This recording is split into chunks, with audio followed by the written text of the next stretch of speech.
Forgive me, Father, for I've sinned. How long was your last confession? Christ, I've never confessed. I come here for guidance. Why have you come to a church for counsel if you're not religious? I'm troubled by my past. Well, what is it, my son? What's troubling you? I keep repeating the same mistakes over and over again. Like what, son? Well, I just watched The Bagman, and I find myself watching nothing but these goddamn shitty-ass flicks. Hold your tongue in the house of the Lord, my son. Okay, Father, I guess I just fuck up a lot. You felt your answers would be here in the house of the Lord today.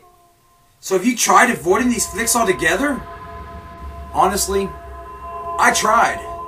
It just seems that every movie I've watched as of late... Well, my son, let it out. What's bothering you? It's just I get the biggest migraines from all of these anal seeping, ass wound bleeding, pussy ass fuck fart films. Get the fuck out!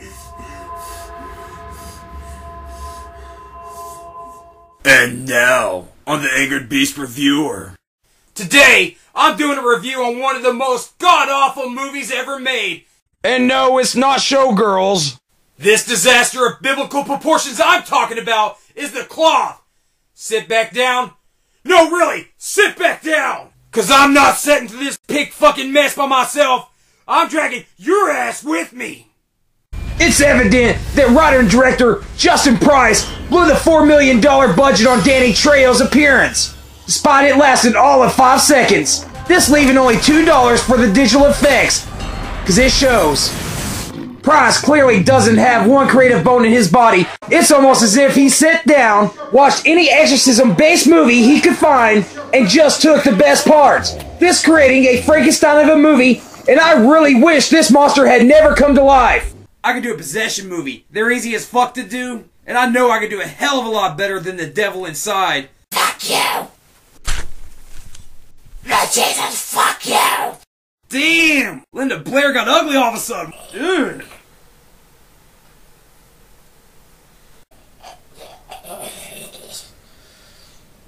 You cutting director! Fuck!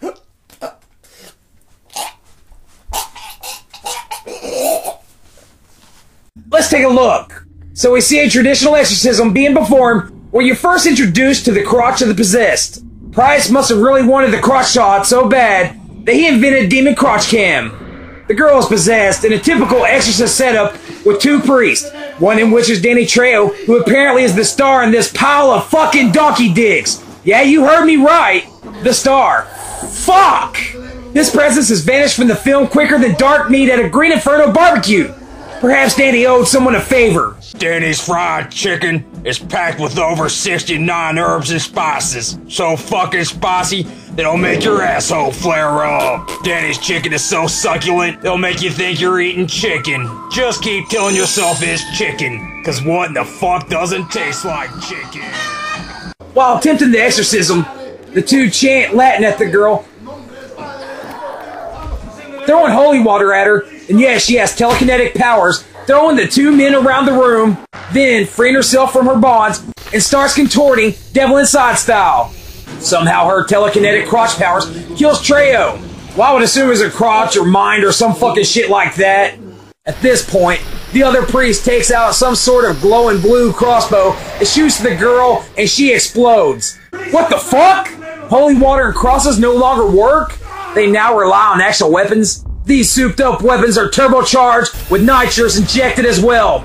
For the ultimate boost when pulling the trigger, these blessed holy bullets travel from 0 to 60 in under 3 seconds. Hell! These weapons are more souped up than the cars in the Fast and the Furious. So why didn't they just use these weapons from the start? I guess Trejo only had a 5-minute favor. We are now introduced to Jason, who left all religion behind years ago. After a night of indulging, the following morning, Jason is accompanied by Father Diekman, attending a court session at which Jason learns that the drunk driver who killed his family some years before is being released. It is the state and the court's decision to grant you your release. Butthurt from the judge's ruling, storms off like a little girly-ass bitch. Father Diekman persuades Jason to return to the church where he grew up on the pretext of passing on something that belonged to his father. Now, I'm not even making this fucking shit up. I swear to God. We just found out where hell is located. Right in a woman's vagina. This wet, sloppy hoe just spewed out the worst CGI I've ever seen. And that's supposed to be the devil? Who goes by the name of Quesadilla, whatever, how the fuck you pronounce his fucking name.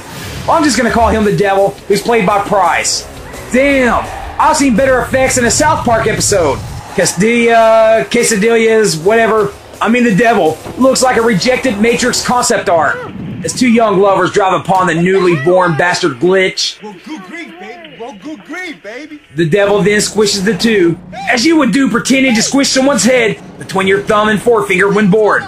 This goes to show you to never stop for anyone in the middle of the road. Hey, look, honey. There's a hitchhiker or something on the side of the road. There's a person. What I do? You want me to stop and pick him up? He looks lonely out there. Damn, honey. You haven't learned nothing from the horror movies? You're not supposed to stop for no one. Especially no hitchhiker, honey. No, come on. Let's just keep going. Keep going, honey. Sorry about your damn luck, buddy. Hope you find a ride somewhere else. Yeah. Damn, honey. You really had to go. Let me finish it off. Woo, honey. Damn. That was good. Diekman recruits Jason into the cloth to help in the fight against demons, even though he is godless. Why would a religious group want someone who has so little faith? What do the priests really want from him? To be their little boy toy? I know that his father was once in the cloth, and he wanted him to follow in his footsteps. But that would be like my father being a porn star and wanting my fat ass to be one as well. Spitting up pieces. Fuck! It just appeared out of thin air. I guess that's what the power of Christ can do for you. Now you see that priests can magically unlock high-tech hidden bases beneath their churches with just a chant and the wave of a hand. Now they even have demon on leashes like they are dogs. Isn't it cute? Do they train these demons? Come on, boy, beg, roll over. Good boy. Yeah, good demon. Diekman introduces Jason to Laurel, the cloth's in-house historian, who explains that the battle against demonic possession is just one part of the war against evil. Jason learns that the cloth possesses chapters of the Bible that were just never admitted. Once a person has become possessed, their soul no longer exists in this realm. These hidden chapters goes against all of the Catholics' teachings. This shows us why these fucking chapters were never in the Bible in the first place. Meanwhile, Father Diekman pleads with the head of the order, Father Tolman, played by Eric Roberts, another name actor in a blink and you'll miss an appearance. What is it? This belonged to your father. Hell, if my father wanted me to have that hunk of junk, I'd fucking decline that fucking piece of shit. Hell, even Flava Flav would be embarrassed by that. What the fuck? What is this? Is this fucking Blade 2? Did someone change the channel or something? Here you're introduced to Helix, weapon specialist for the cloth.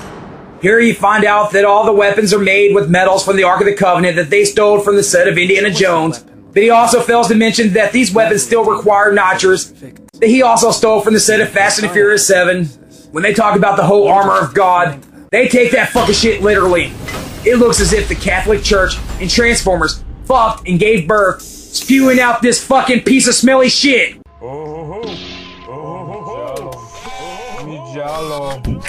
Somebody slap me with the devil's nutsack. Wait, what was that? Let's rewind this fucking shit. Somebody slap me with the devil's nutsack. Somebody slap me with the devil's nutsack. Price willingly gives himself a menage a trois sex scene with two hot girls that result in Jesus' face getting melted off. Now, I heard of face melting sex, but not literally. This was completely unnecessary to the plot. I would assume Price likes seeing himself unclothed.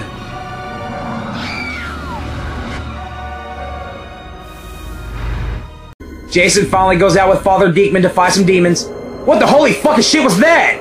A faith bomb? Was there a drop of Jesus' blood in that? It released an invisible barrier that evil just can't cross.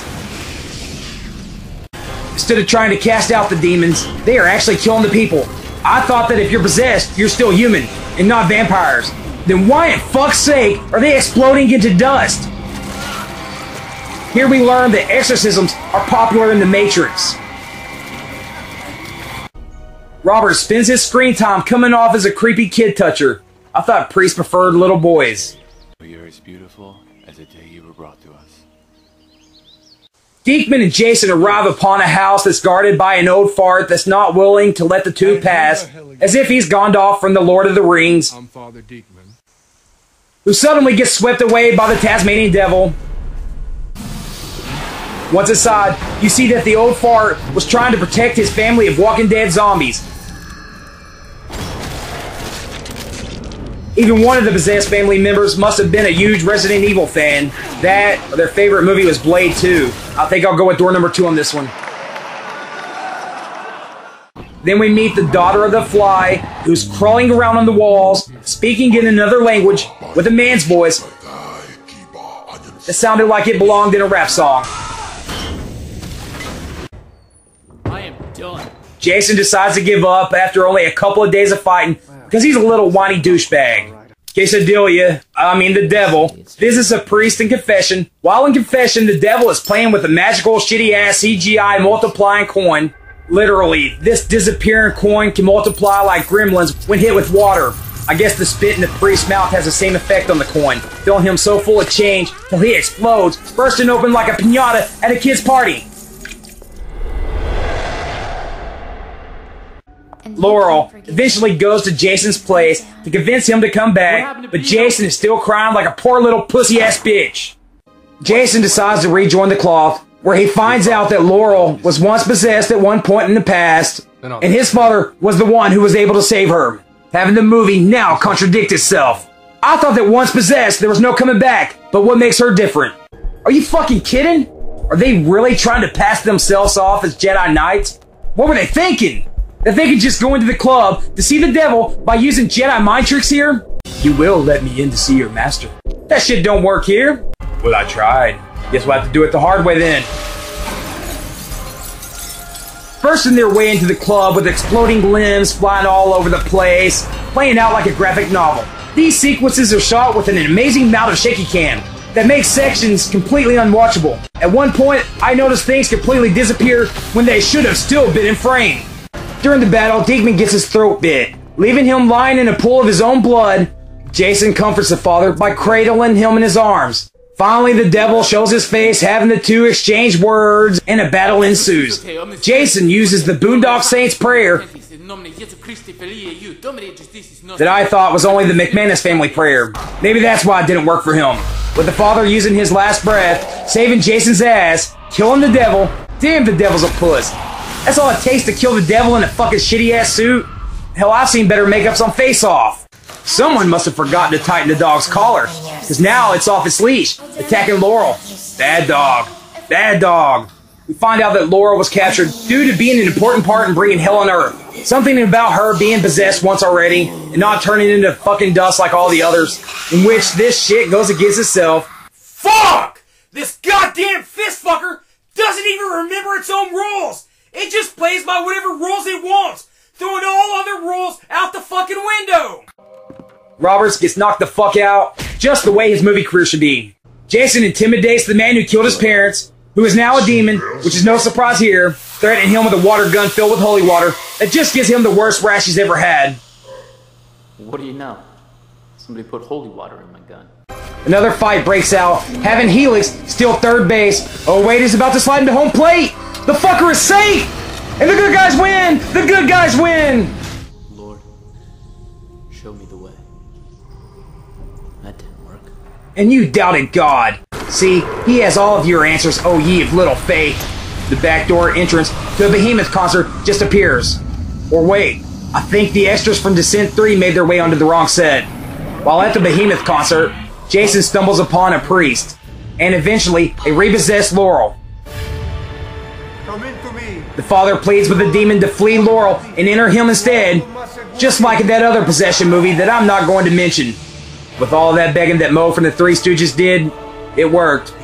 As for Mo, he really didn't put much thought into this decision. Because Jason didn't even try to cast out Mo's demon, unlike he did with Herb. He just stabs the father with one of those holy roller weapons, Hey, asshole. making a neck sign, kind of like DX, forgetting to say suck it. Father suddenly explodes into fucking smithereens.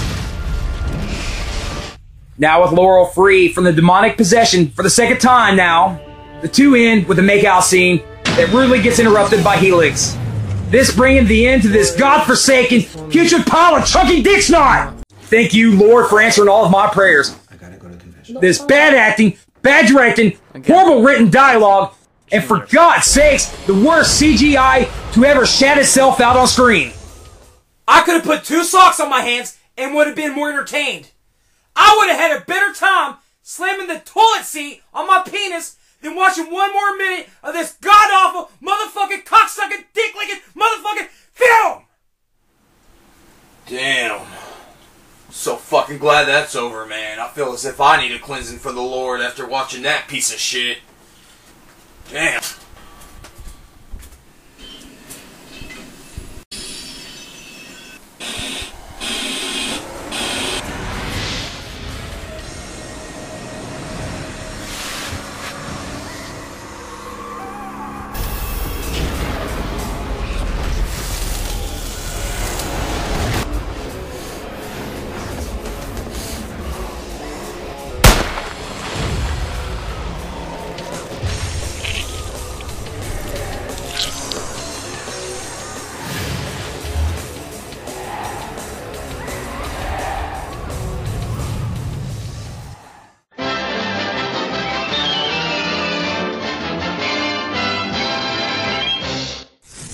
Me, that's all,